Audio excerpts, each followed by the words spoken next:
With the debut of HBO's The Penguin, I wanted to dive into who this beloved Batman villain is. Even if you're not into comic books or superheroes, you've probably heard of or seen some version of the Penguin. This iconic DC character has been adapted countless times and in all kinds of media. Here are some of the performances you might recognize. The late Burgess Meredith gave a classic portrayal of the character in the 1966 Batman series and film. In the 90s, Paul Williams voiced him in the legendary Batman the Animated Series, and to the horror of many, Danny DeVito famously played the villain in Batman Returns. More recently, you may have also seen the Penguin as played by Robin Lord Taylor in Gotham, and of course, by Colin Farrell in The Batman.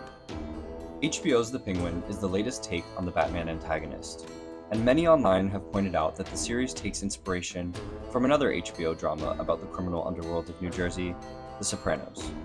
Some fans delight in the homage and the grounded take on the Penguin, while others yearn for the days of campy, fantastical Batman villains. Many versions of the Penguin have graced our screens throughout the character's 80-plus years of existence. But what has defined the character? What's so interesting about him? Is he Tony Soprano with a club foot, or a mustache-twirling villain obsessed with penguins? And what can we expect from this new version of the character, set in the world of the Batman? How you doing? I'm Oz.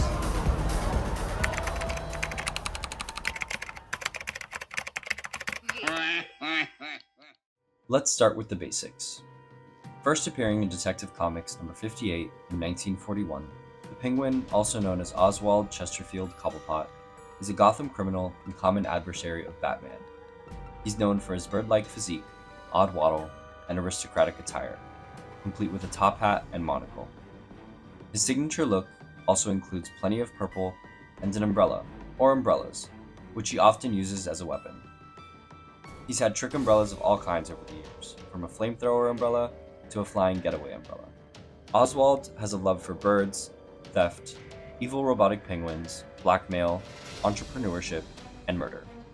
Since the 90s, he's also been known for running a nightclub, the Iceberg Lounge, which acts as the Penguin's base of operation and a legitimate front for his criminal ventures. I'm just a proprietor, okay? What people do here ain't got nothing to do with me. Although he can be just as zany, it's important to note that the Penguin is one of the few main Batman villains who's not presented as crazy and does not have any kind of superpowers. The Penguin is an outsider. Oz is often depicted as the victim of constant bullying for his physical appearance. He's ridiculed by others for his large, disfigured nose, short stature, and rotund figure. His bullies have included schoolmates, peers, family members, and even Batman himself. In fact, in the Penguin's very first appearance in Detective Comics 58, Batman calls him Funny Face and refers to him as a fatty in a thought bubble. About 70 years later, one of my favorite Penguin stories explores how this constant ridicule is a part of him. The 5-issue miniseries, Penguin, Pain, and Prejudice, opens with Oz's birth, where his own father drops him as a baby after seeing his disfigured face for the first time.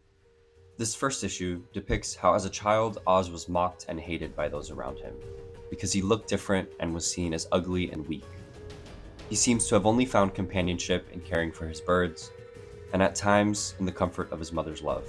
In Penguin, Pain, and Prejudice, she seems to be the only person to have ever called him beautiful. As Oswald looks back on his childhood, he describes how this ridicule has fueled him, and likens himself to his namesake. I embraced my hatred. I embraced their mockery too. I would take it from them, own it myself.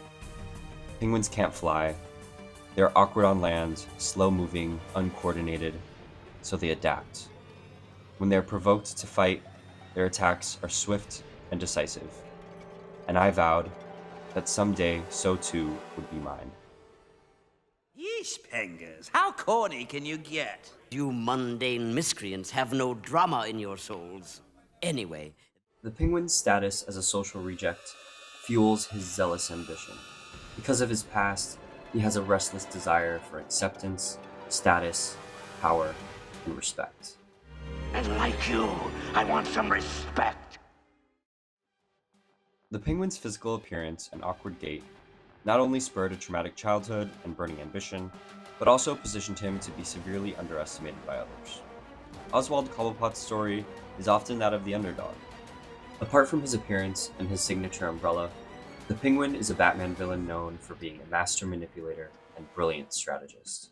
Oswald cannot rely on his charm, looks, or physical prowess to achieve his ends.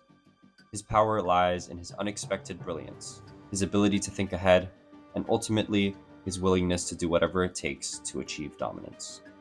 In a 1992 one-shot called Penguin Triumphant, Batman even says that Oswald is smarter than himself, and perhaps the most brilliant man he's ever fought.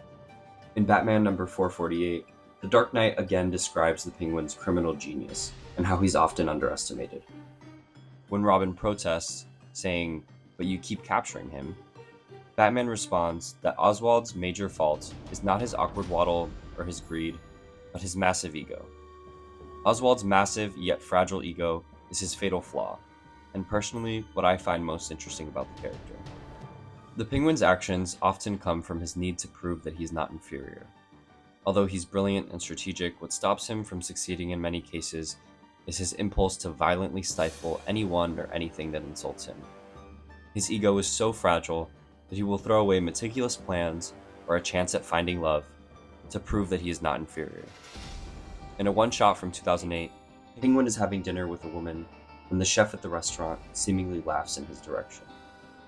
Oswald assumes that the chef was laughing at him and proceeds to ruin every single aspect of this chef's life. He got his restaurant closed, his girlfriend deported, his best friend arrested, and a new neighbor that never turned his music down. His church closed for fumigation, his favorite park was bulldozed, and a 24-hour liquor store opened across the street. A nightmare for this recovering alcoholic.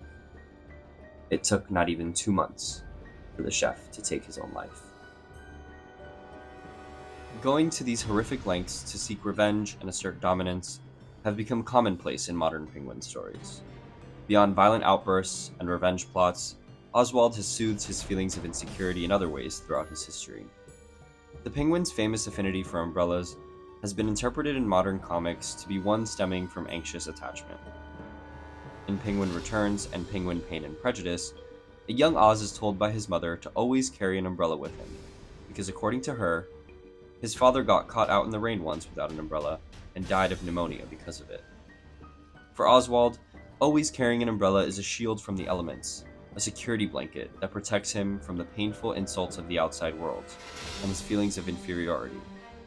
I love this explanation of Oz's obsession with umbrellas because it also underscores his need for material items to validate his power and status. Especially in the early days of Batman comics, the Penguin's hijinks often included stealing high-value items from rich people and museums. Not only does the thieving of jewels and paintings make him feel more powerful, but it's also a consequence of his obsessive desire to be accepted by the upper class. Even his over-the-top aristocratic garb is a cry for acceptance by high society. Although Penguin is usually depicted as someone who hails from a privileged background, his actions once again prove that he's a social leper who will stop at nothing to feel accepted and powerful. The Penguin is such a rich character with a lot of history. Beyond his bird-like appearance and unique quirks, what makes the Penguin such an interesting character, in my opinion, is that he's an oddball, but a brilliant one. And tragically, he squanders his brilliance in the pursuit of protecting his fragile ego and feeling powerful. He's a relatable character because we can all feel like outcasts at times. But he's also a cautionary tale. His character is a warning of the evil we can unleash if we allow ourselves to be ruled by that feeling of inferiority. So will this new HBO adaptation do the character of the Penguin justice? Time will tell, but I'm hopeful. As of right now, I've seen Colin Farrell's Penguin in Batman and the first episode of HBO's The Penguin. While Oz only had a supporting role in The Batman, Farrell's performance and Reeves' interpretation were a highlight of the film for me. I thought that his look was well crafted, and Farrell's physical performance was great. Even his over-the-top New York-style mobster accent worked for me.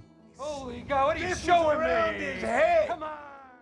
The film also made it clear that Oz is smart, and has ambitions to climb the ranks of the criminal underworld. so I'm glad to see that the series so far seems to be following that thread. Based on the first episode alone, I would recommend that you give the show a try if you liked the Batman, are interested in more gritty modern takes on the Penguin, or even if you just like dramas about the mob. Although this version of Oz is still in his freshman year of being a Batman villain, the first episode does touch on a lot of the character traits and themes I've discussed. However, this is a much more realistic and stripped down version of the character, so a lot of the sillier aspects of the character are not present.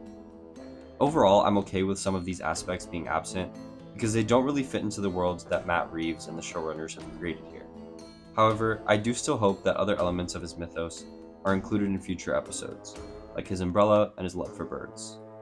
Ultimately, I'm excited to see how Oz's story unfolds and how this iteration adds to the character's legacy.